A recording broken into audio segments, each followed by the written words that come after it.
Imagine two lives, one wrapped in silk and luxury, the other forged in hardship and fire. One walks away from wealth to confront the heart of human pain. The other walks through agony and illness, seeking not to escape suffering, but to transform it into something sacred. These two figures, born worlds and centuries apart, became symbols not just of wisdom, but of raw human experience. Siddhartha Gautama, known as the Buddha, and Friedrich Nietzsche, the rebel philosopher. They never met, never spoke, but both stood face to face with the same brutal question. Why do we suffer, and what should we do about it? Buddha said suffering is the foundation of life, but we can be free from it. Nietzsche said suffering is life's heartbeat, and only through it can we become something more. Two voices, two worlds, two radically different paths through the same forest. And now, you're here, standing at the edge of that same forest. Maybe your heart is aching. Maybe you've been hurt. Maybe you're questioning everything, whether it's a breakup, a failure, a quiet despair that won't let go. This moment, right now, belongs to you. Because the truths that these men uncovered weren't just for philosophers or monks, they were for anyone bold enough to ask, what do I do with my pain? Let's begin where stories often do, in a palace. Young Siddhartha was born into unimaginable comfort, shielded from every shadow of suffering. His father built walls around the palace to keep sorrow out, thinking he could protect his son with silk and gold. But truth has a way of finding you. One day, Siddhartha stepped outside and saw it all. Old age, illness, death. It shattered him. The perfect world was a lie. And so, at 29, he left everything behind, not out of despair, but because he wanted to understand. Why do we hurt? Why do we lose? What's the way out? He tried everything: severe fasting, harsh rituals, stripping away every comfort, but it only led to more confusion. Then under a Bodhi tree, after years of searching, he stopped trying to control the mind. He sat in silence and let the truth come. That was his awakening, the realization that suffering wasn't a curse from the gods or a flaw in the system. It was the result of craving, of wanting things to be different, of clinging to what cannot last. Desire, he saw, is not the problem. It's the grasping, the desperate attachment, the illusion that something outside of us will finally make us whole. Now step into another world. 19th century Europe. Industrial smoke clouds the sky. Religion is breaking apart. Science is challenging everything. And in the middle of this chaos is a man with a brilliant mind and a body that betrays him daily. Nietzsche. He wasn't born into comfort like Siddhartha. His life was filled with illness, isolation, heartbreak. But he didn't try to escape it. He embraced it like a brutal teacher. Where others saw misfortune, Nietzsche saw opportunity. Not to survive suffering, but to be shaped by it, to become something more through it. You've heard his famous line, "What does not kill me makes me stronger." But for Nietzsche, that wasn't a catchy quote. It was the only way forward. He believed suffering wasn't just part of life. It was the forge where true selfhood was born. Without struggle, without resistance, we stay shallow, fragile, small. But when we suffer and choose to rise anyway, we evolve. We carve meaning out of the chaos. We stop being copies and become creators. Think about it. Buddha, born into peace, stepped into pain. Nietzsche, born into pain, built philosophy from it. Both were trying to answer the same aching question. What do we do with the hurt we can't avoid? Buddha said, understand it, see it clearly, and let go of the attachment that causes it. Nietzsche said, welcome it, wrestle with it, and let it sculpt you into someone real. Neither of them wanted you to ignore pain. They wanted you to meet it head-on, but their methods were different. Imagine you're heartbroken. The one you loved walked away. Your chest is heavy, your thoughts won't stop, and you feel like your world's unraveling. Buddha would guide you inward. He'd ask, what are you attached to? Is it the image you had of the future? Is it the validation that came from being loved? Can you see that everything changes, that nothing stays forever, and that clinging only creates more sorrow? He would teach you to breathe, to observe your mind without judgment, to stop fighting impermanence. The pain doesn't vanish. but it loses its power. You don't need to own it, you can let it pass. Nietzsche, on the other hand, would stand with you in the fire. He'd say, feel every flame. Let this pain tear through your illusions. Let it break you open so you can build yourself again, stronger, clearer, truer. What did this loss reveal about you? Where were you hiding behind comfort? What can you become through this devastation that you couldn't become without it? For Nietzsche, pain was not an enemy, it was a sculptor, the kind that works with a chisel. Now here's where it gets fascinating. These two weren't just talking about pain as an individual experience. They were addressing the condition of humanity. Buddha called it dukkha, a word that doesn't just mean suffering, but an underlying unease that follows us everywhere. That itch we can't scratch. Even when we get what we want, the peace doesn't last. The mind leaps to the next craving. That's dukkha, a persistent dissatisfaction, a restlessness of the soul. Nietzsche saw it too, but he didn't call it dukkha. He called it modernity. He saw how people followed rules they didn't believe in, chased comforts that dulled them, escaped into distraction. He watched society become a machine, and he hated it. He didn't want comfort, he wanted fire. Become who you are, he said, not a better version of what others expect, but the most honest, most powerful version of your raw, untamed self. Now you might ask, which one is right? The one who tells you to let go of desire, or the one who tells you to desire more deeply, more dangerously? The truth is, they were both right, in their own way. Because life is not one thing. Suffering doesn't come in one shape. Sometimes the pain we feel is a sign we're holding on too tightly, and letting go is the freedom we didn't know we needed. Other times, pain is a call to arms, a challenge asking us to rise, to speak, to change. Buddha said freedom comes when you stop craving what you cannot keep. Nietzsche said freedom comes when you embrace what tries to break you. Buddha looked inward and saw the endless chase as the source of our pain. Nietzsche looked outward and saw the battle as the birthplace of our strength. Neither promised an easy life, but both offered something rare, a path that honors the truth of what it means to be human. So here you are, listening, wondering how these ancient voices apply to your very modern life. You're scrolling through endless pictures of people who seem happier than you. You're working hard, chasing approval, numbing the ache with dopamine hits. You're trying to be okay in a world that moves too fast. Maybe, just maybe, this is your moment. Not to solve everything, not to be perfect, but to choose a different question. Not why is this happening to me, but what is this moment trying to teach me? Are you clinging to something you no longer need? Are you avoiding the fire that could forge your strength? What if suffering is not the problem? What if it's the portal? What if pain was not sent to destroy you, but to awaken you?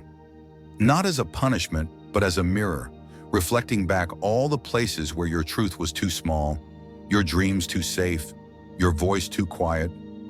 That's what the quiet teachings of Buddha and the fiery declarations of Nietzsche both suggest in their own ways. And while their paths diverge in language, style, and even destination, they cross in the place that matters most, the inner landscape of the human spirit. Imagine your pain as a companion, not a monster to be slain, not a weight to be avoided, but a messenger. Buddha would tell you to invite it to sit beside you, not to analyze it, not to fix it, just to be with it, observe it, breathe with it. What happens if you stop pushing it away? What if you meet your sorrow not as an enemy, but as a guest that carries wisdom in its hands? He taught that suffering comes from clinging, from our resistance to change, our need for permanence in a world that only moves forward. But freedom isn't in avoiding change, it's in understanding it, in flowing with it, in realizing that everything, every feeling, every form, every identity is temporary. Nietzsche, however, would tell you to rise and wrestle. He wouldn't invite your pain to tea. He'd invite it to war, not to destroy it, but to confront it until it surrenders its power. He believed that through the fire of suffering, you don't just heal, you create. That pain doesn't just teach you, it challenges you to evolve. He spoke of the Übermensch, not a superior man in arrogance, but a person who transcends victimhood and fear, someone who forges their own values from the furnace of hardship. So where does that leave us?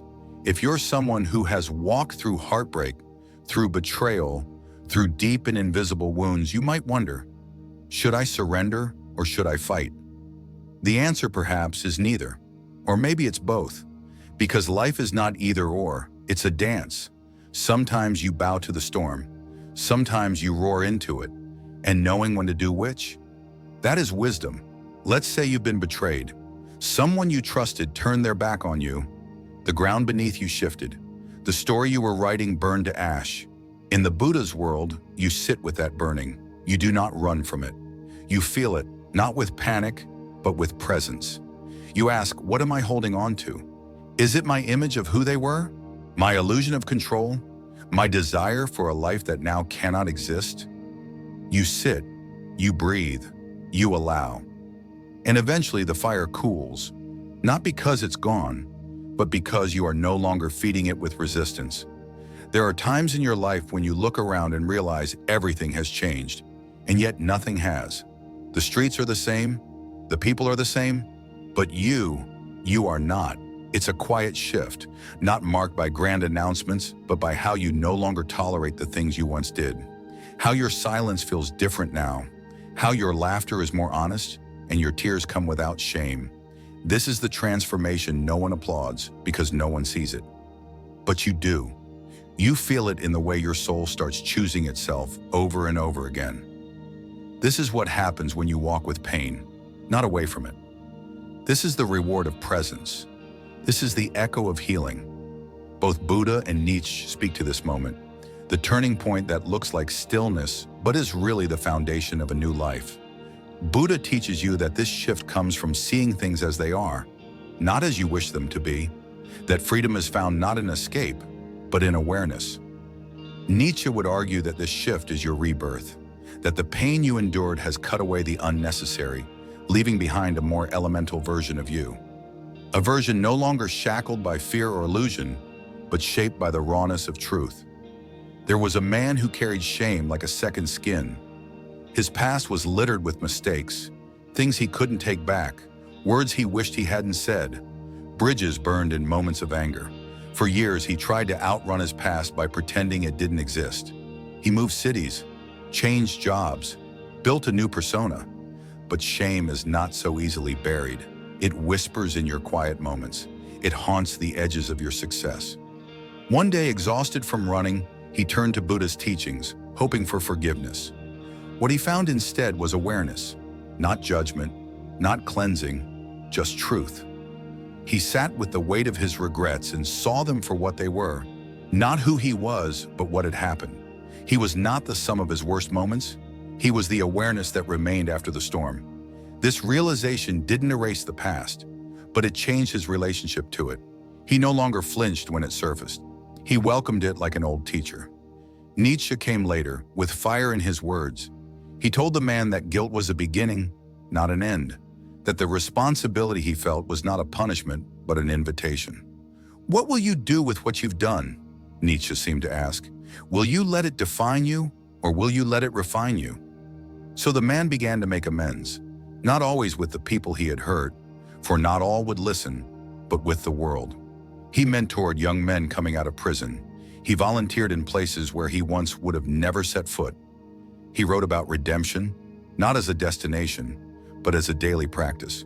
Through Buddha, he learned to see clearly. Through Nietzsche, he learned to act courageously.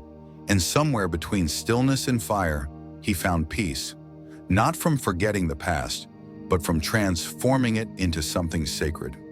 There was a woman who never felt like she belonged, in her family, in her culture, even in her own skin. She had spent years trying to earn love, to prove her worth, to mold herself into what others needed her to be. She was the helper, the fixer, the reliable one. But deep inside, she was starving for connection, not with others, but with herself. She came across Buddha's teachings one sleepless night, and the words struck something in her that nothing else had. You as you are enough. She didn't believe it at first, but something inside her softened.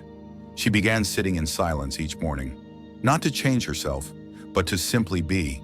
And in that being, she began to meet the girl she had buried long ago, the one who laughed too loud, who dreamed without apology, who didn't ask for permission to feel. Then when she was ready, Nietzsche arrived like thunder. He didn't ask her to sit still. He asked her to rise, to stop asking for approval, to stop seeking permission, to create herself. Not in rebellion, but in truth. She started saying no to things that drained her, to people who didn't see her. She enrolled in a course she had always wanted to take. She cut her hair short. She started dancing again, even if she didn't know all the steps. And in those small acts of defiance, she wasn't becoming someone new. She was returning to the version of herself that had always been waiting beneath the surface. You see, transformation is rarely dramatic. It doesn't always look like quitting your job or moving across the world. Sometimes it looks like breathing deeply when you want to scream. Sometimes it looks like walking away from a conversation that's going nowhere. Sometimes it's sitting on your bed at 2 a.m., whispering, "I deserve better," even if you're not yet ready to believe it. Buddha reminds you that nothing is permanent, that even your suffering has an expiration date, that even your worst thoughts are not you. Nietzsche reminds you that within every pain is a spark, a wildness that refuses to die, a voice that says, "I can turn this into art, I can make this holy." This is what it means to walk between two truths, to hold space for sadness without becoming it, to honor your rage without being consumed by it, to grieve and still move forward, to rest and still rise. And the beauty of it is, you don't have to pick a path. You don't have to be all Zen or all fire. You are allowed to be both, a living contradiction, a sacred mess, a breathing story still being written. And if you can love yourself in the middle of your confusion, if you can show up for yourself when you don't have the answers, then you are already walking the path of both Buddha and Nietzsche. They were never meant to be idols. They were maps. They were voices. They were reminders that suffering is not a sign of failure, but a sign of feeling. That your pain is not proof you are broken, but that you are alive. That healing doesn't mean forgetting. It means remembering who you were before the world told you who to be. And that power, the power to return to yourself, to choose your path with open eyes and a brave heart, is the most sacred thing you will ever carry. Sometimes life doesn't crash like thunder. Sometimes it drips slowly like water onto stone, quiet, consistent, and unnoticed until one day you realize something has eroded. The excitement you once felt for the sunrise, the joy in a conversation, the curiosity about what's next. You didn't notice when it began. You were too busy showing up, performing, maintaining the life expected of you. You smiled when you were supposed to. You nodded, agreed, kept moving. But inside, something grew silent. That silence isn't laziness. It isn't failure. It's a signal, a whisper from the soul that you've drifted too far from your own voice. This is when Buddha speaks not in scriptures, but in the breath, in the pause between sentences, in the ache behind your eyes at the end of a long day. He doesn't point to the world and say, "Fix this." He places your hand gently on your chest and says, "Listen, there's something here, something sacred, something that hasn't been heard in a long time. That's your starting place. Not out there, but in here. The journey inward is not always calm. Sometimes when you finally slow down enough to listen, what you hear isn't peace, it's pain. Old wounds that never healed properly. Stories you told yourself to survive. The moments you minimized because feeling them fully would have shattered you. But now you're strong enough to sit with them. You've been through too much to keep running. So you return to yourself, not as a critic, but as a witness. You watch your thoughts like leaves floating downstream. You observe your patterns. You begin to ask, what am I carrying that no longer belongs to me? And slowly, layer by layer, you begin to let go. Not all at once, but gently. You let go of the idea that you have to be perfect to be loved. You let go of the pressure to always be strong. You let go of the story that says your worth depends on your usefulness. And in that letting go, space returns. Breath returns. You begin to feel the edges of your soul again. Then, as if summoned by the rising of your own voice, Nietzsche appears, not to soothe, but to stir. He doesn't want you only to release. He wants you to reclaim. He looks you in the eye and says, "Now that you have space, what will you build?" He demands honesty, not politeness, not conformity, but deep, soul-level truth. What do you desire? Not what you've been taught to want, but what your spirit longs for when you're alone with your thoughts. What vision keeps you awake at night, not with anxiety, but with fire? What are you willing to sacrifice comfort for, because the truth of it feels more like home than anything you've known? Nietzsche doesn't want you to return to peace and stay small. He wants you to return to power, not dominance over others, but mastery of yourself. He wants you to take the broken pieces and turn them into a mosaic. Not hide your scars, but frame them. Not recover your old self, but awaken a deeper self. There's a story of a man who was successful by every definition the world gave him. A big house, a bigger name, a career others envied. But late at night, he stared at the ceiling with a weight on his chest he couldn't explain. It wasn't depression, it wasn't fear, it was emptiness. The kind that success can't fill, the kind that applause cannot reach. He tried therapy, he tried distraction, but nothing touched the hollow space inside him. Then he discovered Buddha's words on impermanence, and he finally understood. He had spent his entire life building on shifting ground. He had tried to anchor his worth in things that could vanish, and now the things were still there, but the anchor had failed. He began meditating, not as an escape, but as a surrender. He let go of needing answers. He stopped chasing clarity, and in that stillness, he began to meet himself again. Nietzsche's voice came later, not gently but with urgency. Now that you know life is fleeting, what will you do with what remains? The question pulsed through his veins. He left his position, not because he had to, but because it was time. He wrote a book, not a bestseller, not a masterpiece, but an honest book. A book that told the truth of what success costs if you're not awake. He spent time with his children, not distractedly, but fully. He cried more. He laughed deeper. He became not someone new, but someone real. This is what happens when Buddha and Nietzsche both walk with you. You begin to feel again. You begin to move again, but not from fear, from clarity. And maybe that's what healing is, not the end of suffering, but the beginning of understanding. Maybe peace isn't the absence of chaos, but the presence of honesty. Maybe we don't need to get rid of all our pain. Maybe we just need to stop hiding it. Buddha teaches you to hold your pain without flinching. Nietzsche teaches you to use your pain without apology. And somewhere between the two, you begin to live, not in reaction to the world, but in alignment with your truth. There was a young girl who had always been told she was too much, too sensitive, too intense, too loud. She learned early to tone herself down, to smile politely, to pretend she didn't feel everything so deeply. But inside she was fire. She just didn't know it yet. Buddha found her first. In moments of stillness, she began to notice the patterns, how she pushed down her feelings, how she apologized for existing. Meditation helped her observe without judgment. She started allowing the tears. She stopped explaining her emotions. And in that permission, she began to breathe again. Then came Nietzsche, loud, unapologetic, glorious. He told her that her intensity wasn't a flaw, it was her gift.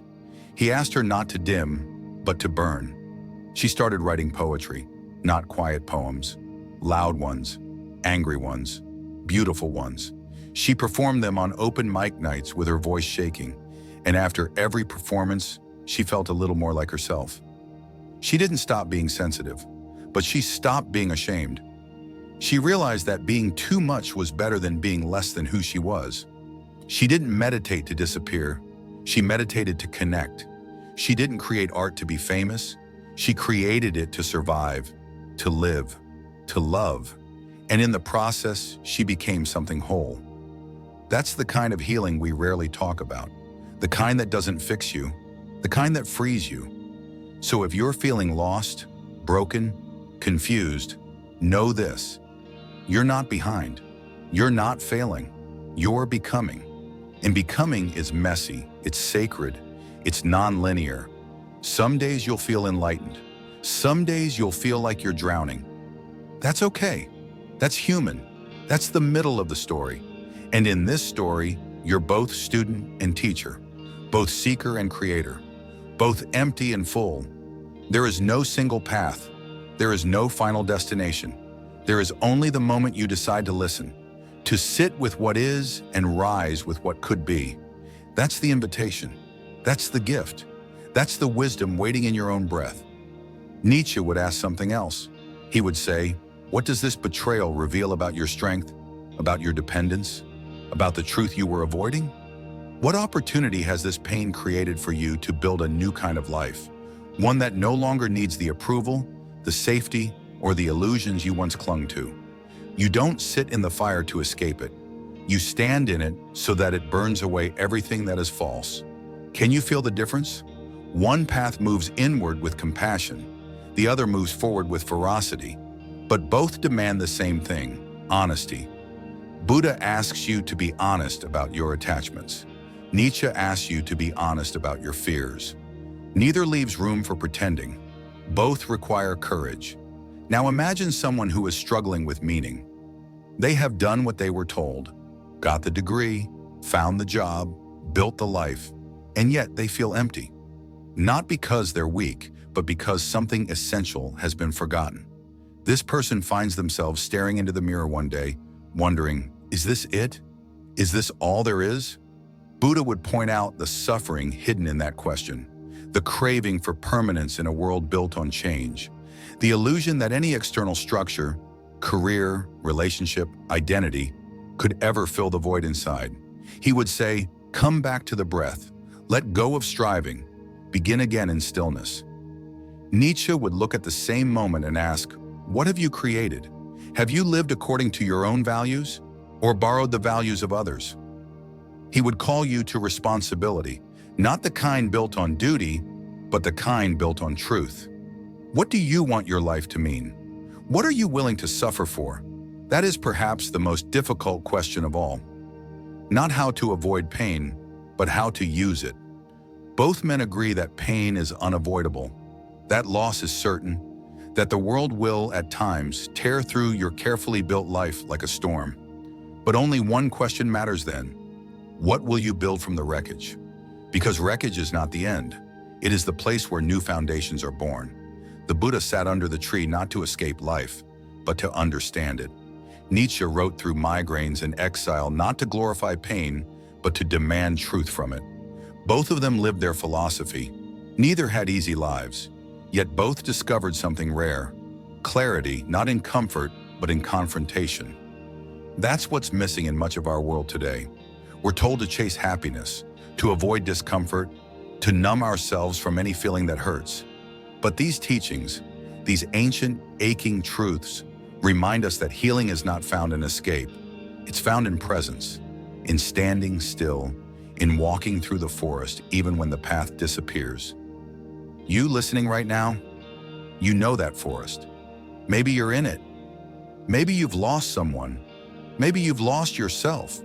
Maybe your dreams don't feel as alive as they once did. That's not failure. That's life calling you deeper. That's the beginning of something sacred, because the pain you feel is not an interruption, it's an invitation to stop asking who you're supposed to be, to start asking who you really are, to stop running from the dark, to sit in it, to breathe in it, to find the light you didn't know you carried. And when you find that light, when you realize it was always inside you, not in the relationship, not in the job, not in the future you imagine, that's when everything begins to change. Not all at once, not with a trumpet or a sign, but with a breath, and then another, until your soul starts to rise quietly, powerfully, like a mountain finally remembering it was never a hill. You begin to live with presence, not panic, with purpose, not performance. And suddenly you are not chasing peace. You are living it, not because life is perfect, but because you are no longer resisting what is. That perhaps is the meeting point of Buddha and Nietzsche. a strange, sacred middle ground where awareness meets intensity, where letting go and rising up are no longer opposites, where you can hold your suffering with tenderness and still use it to forge something beautiful. And so, the question returns, not why did this happen to you, but what is this moment asking you to become? Because the truth is, there is no path to peace. Peace is the path, and it begins exactly where you are. There is a moment in every journey when something breaks, not in a way that leaves you shattered, but in a way that exposes a deeper truth. It happens in silence, often when no one is watching. The moment your mask slips, not because you chose to remove it, but because it simply became too heavy to wear. The moment the story you've been telling yourself no longer makes sense, and the truth, raw and unfiltered, stands quietly in front of you. That moment doesn't scream, it doesn't demand, it waits. And in that stillness, you are offered a choice: to turn away and rebuild the illusion, or to stay and begin the slow, often painful process of meeting yourself for the first time. This is where Buddha and Nietzsche both lead you, into the cave of the self. Not the polished, curated self you show the world, but the one that weeps when no one is there. The one that wonders if it's lovable without accomplishments. The one that aches for peace and doesn't know where to begin. Buddha would say this self is suffering because it clings to identities, to relationships, to desires that constantly shift. He would teach you to sit with the suffering, not to amplify it, but to understand its root. He would guide you inward, not to escape the world, but to see clearly how you create your own torment by resisting what is.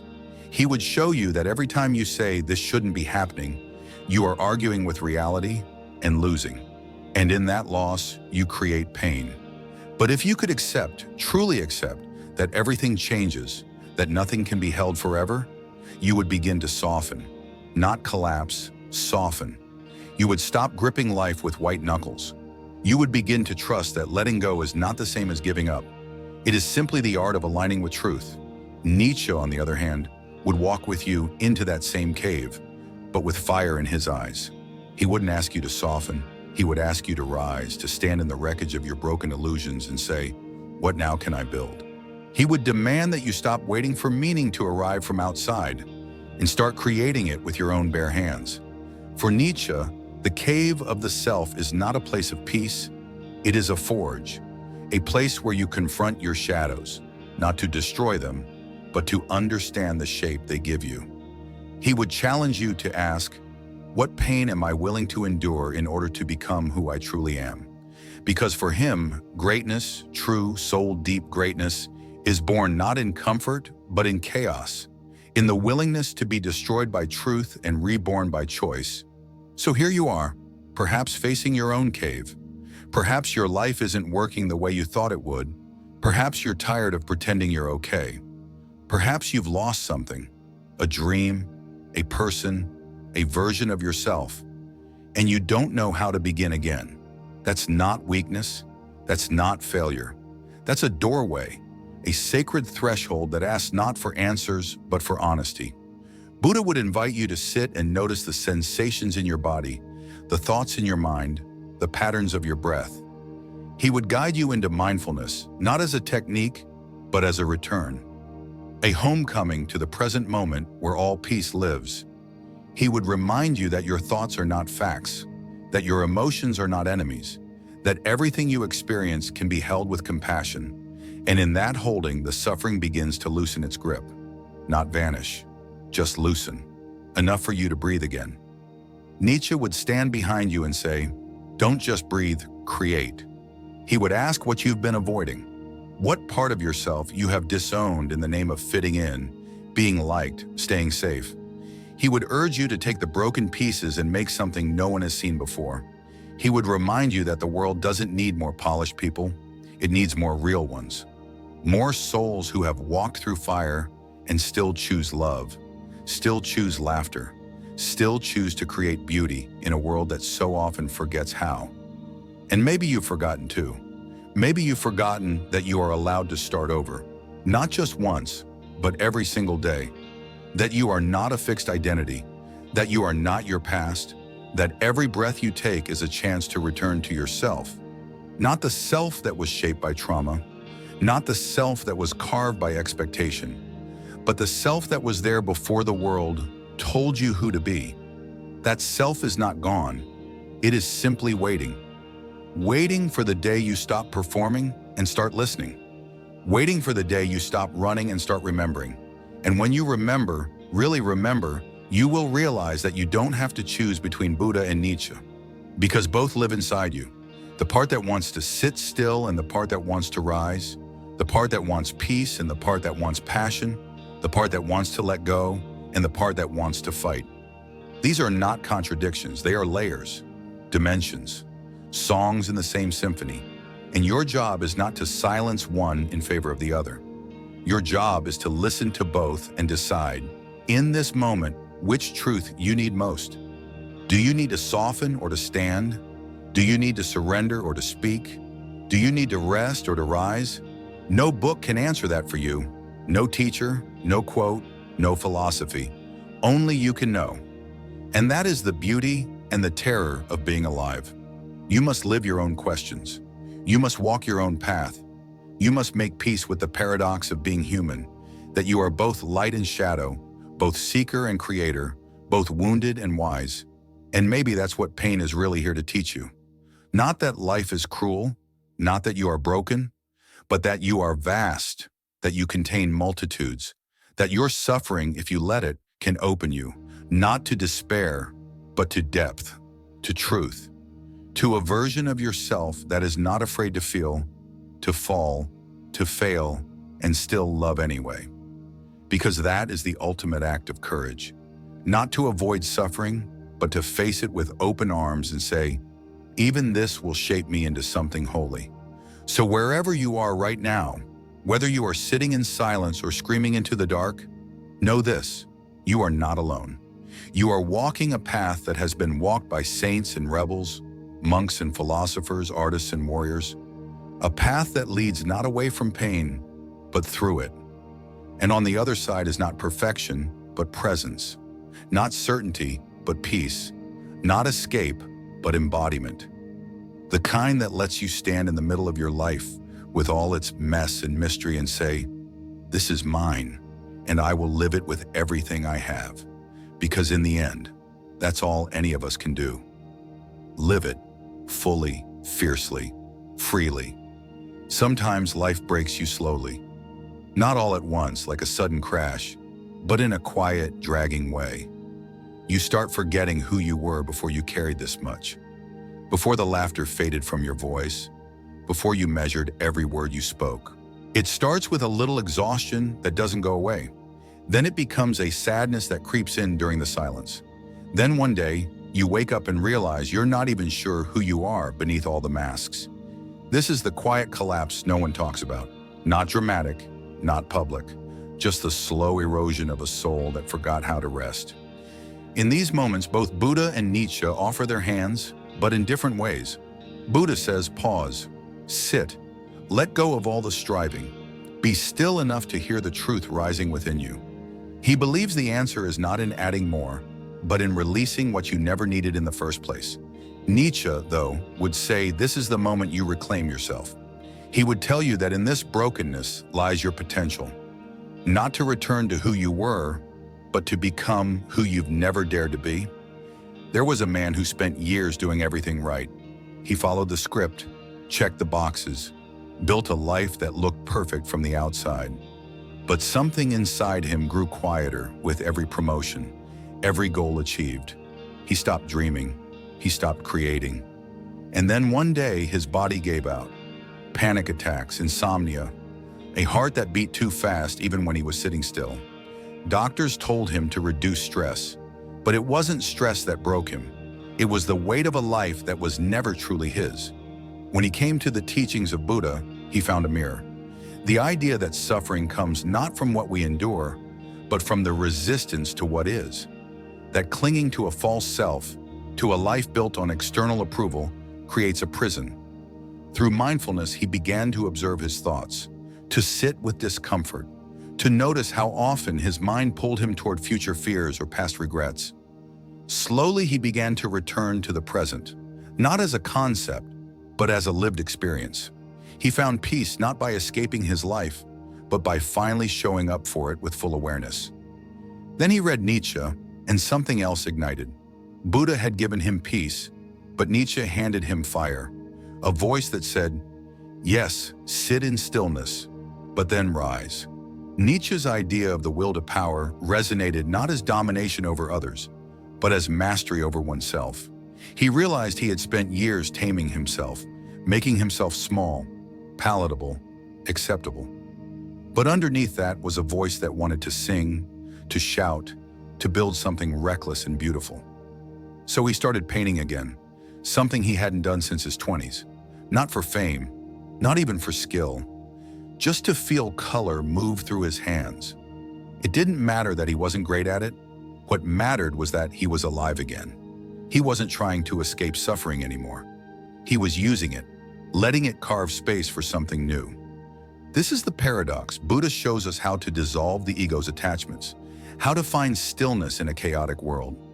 Nietzsche teaches us how to become fully ourselves through confrontation with suffering, how to rise through chaos with sharpened will. And in truth, life asks us to learn both. There are days you need to soften, to sit beneath a tree and breathe, to release the armor you wear, to allow tears to come without shame. These are the days when the Buddha sits beside you, and then there are days when you need to roar, to build something from the ashes, to write your truth with shaking hands. These are the days Nietzsche walks with you, whispering, "This pain can become your power." But how do you know which is which? The world doesn't always give you clarity. Sometimes it offers heartbreak in the middle of a joy. Sometimes it gives you love in the midst of grief. And you stand there unsure whether to fall to your knees or rise to your feet. In those moments, the only guide is honesty, radical honesty with yourself. What do I feel right now? Not what should I feel? Not what would make me look strong? What is true for me in this moment? Buddha would ask you to observe the feeling like a passing cloud. Nietzsche would ask you to step into the storm and walk forward anyway. And maybe both are right, because in one moment you might need to let go. In the next you might need to hold on tighter. There's no rule book. There's only awareness and choice. That's what Buddha teaches, awareness. And that's what Nietzsche gives you, choice. Together they are not opposites. They are two hands shaping the same soul. One clearing space, one filling it with fire, one holding silence, the other screaming truth. And maybe that's the life we're meant to live. Not a balanced life, but a full one. A life that knows both the depth of surrender and the height of will. A life that grieves and rejoices, that sits and rises, that lets go and creates.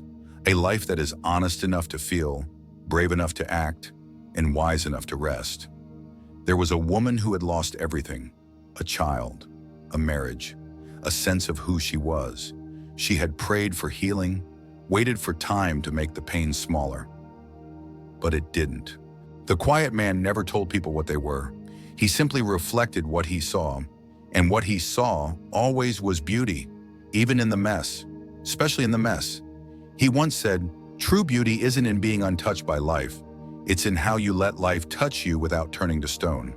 And so people wept in his presence, not because he made them sad, but because he made them feel safe enough to feel it all.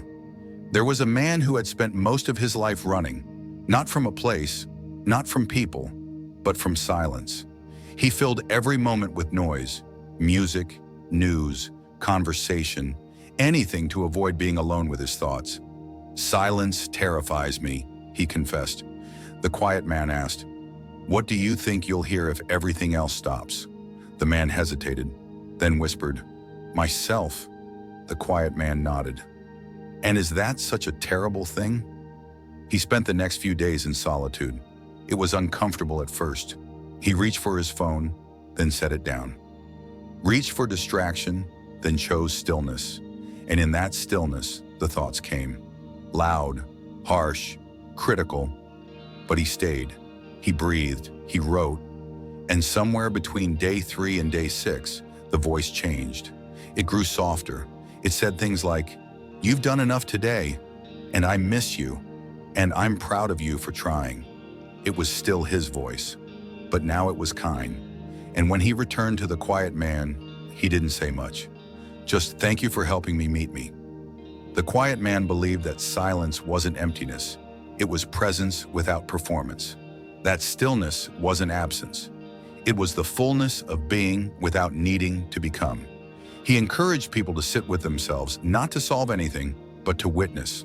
He once said, "You are not a problem to be fixed. You are a life to be felt." And that shifted everything for those who had spent years believing they were broken. There was a woman who had lost her voice, not physically, but emotionally, spiritually. She had spent years in a relationship where her words were dismissed, her feelings minimized. Over time, she stopped speaking up, not because she had nothing to say, but because she learned it wouldn't matter. When she arrived in the village, she barely spoke above a whisper. "I don't know what I sound like anymore," she told the quiet man. He didn't ask her to speak. He handed her a drum, a simple wooden hand drum with a sound that vibrated through the body. She tapped it softly at first, then a little louder, then with rhythm, with power, with something like rage and something like joy. And one evening, as the sun dipped low and the sky turned a shade of fire, she began to sing, not with technique, not with melody, but with soul. Her voice cracked, shook, wailed. But it was hers, and when she finished, the village didn't cheer. They didn't clap. They simply placed their hands over their hearts, and she wept, not because she was sad, but because she was finally free. The quiet man knew that every person carries music inside them. Not all of it is meant for instruments or stages, but it's there, in the way they speak, the way they move, the way they love. And when that music is stifled, something essential is lost. He helped people remember their rhythm, their pulse, their vibration. And when they found it, the world sounded different. Not because it had changed, but because they had begun to harmonize with it. There was an elder in the village who was afraid of dying, not because he feared death itself, but because he feared being forgotten. He had no children, no legacy, no name that would be remembered in history. "What will I leave behind?" he asked the quiet man one day. The man took him to the garden where he had once taught a boy how to plant seeds. "You see that tree?" he said. "It grows because of you, not because you owned it, but because you passed on something alive." That moment changed the elder. He stopped trying to leave a mark and started making memories. He taught children how to cook over fire, told stories at sunset, held the hands of those grieving.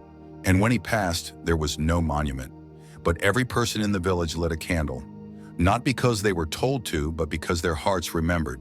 And in that remembrance, he became eternal. The quiet man believed legacy wasn't in what you left behind, but in how deeply you lived while you were here. "The soul doesn't care about fame," he once said.